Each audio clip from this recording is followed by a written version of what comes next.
This is Aska Tanveer with Cries of Kashmir.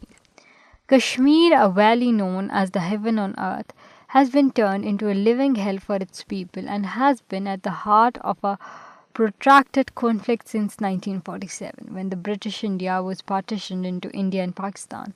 As a princely state, Jammu and Kashmir had the choice to cede to either nation, but sadly, Kashmiris were never given a choice to make this decision.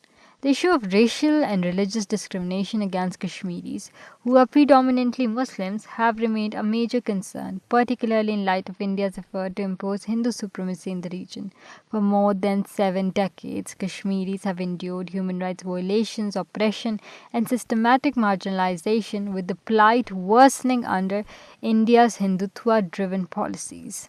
The ruling Bharatiya Janata Party and its ideological parent, the Rashtriya Samit Savak Sangh, advocate Hindutva, a supremacist ideology that seeks to establish Hindu dominance in India. This ideology has significantly influenced India's policies toward Kashmir, where efforts to alter the region's demographic and political landscape have been intensifying.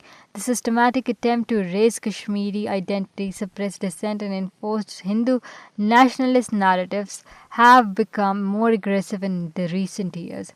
A key aspect to India's policy in Kashmir is the demographic engineering project, which seeks to weaken the Muslim majority status of the region.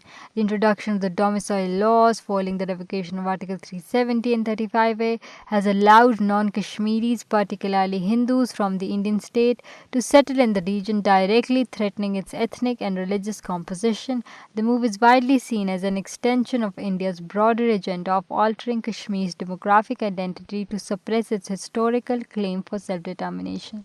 For over 7 decades, Kashmiris have suffered from widespread violence, military occupation, enforced disappearances, arbitrary detentions, and systematic discrimination. The Indian military presence in Kashmir is among the highest in the world, with 900,000 troops stationed in the region. The militarization has led to countless human rights violations, including extrajudicial killings, sexual violence, and mass arrest.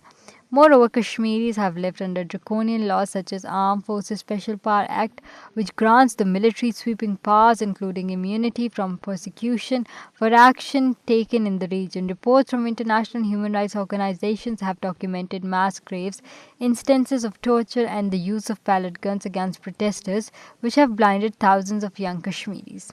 Kashmiri Muslims have faced curbs on religious gatherings, with security forces preventing congregational prayers during significant Islamic events such as Eid and Muharram. In a controversial move, authorities even banned Eid prayers at the major mosque, including Srinagar's historic Jamia Masjid. The crackdown extended to Islamic literature as well. In 2025, Indian authorities raided bookstores and seized over 650 books, including works by the prominent Islamic scholars under allegations of promoting banned ideologies. Beyond religious suppression, the cultural identity of Kashmiris is under threat.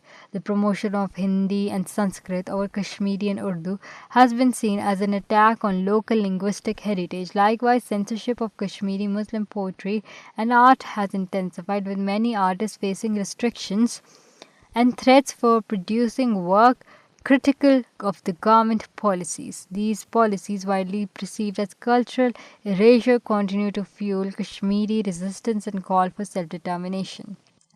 On the 5th of August, India unilaterally revoked Article 370 and Article 35A of its constitution, which had granted Jammu and Kashmir special autonomy and protected its demographic integrity. This move was widely condemned as an illegal annexation aimed at further suppressing the Kashmiris.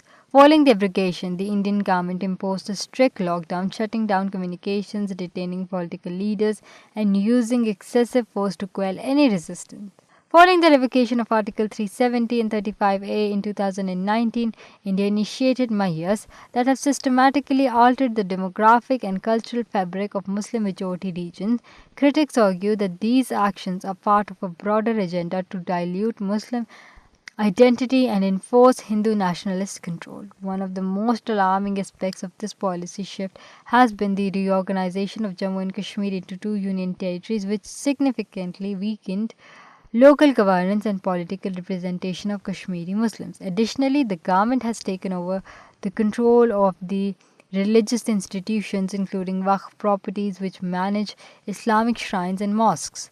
These charges and the changes have heightened concerns that the state is actively eroding Muslim religious influence in the region. The abrogation of these constitutional provisions has opened the floodgates for demographic change and economic exploitation.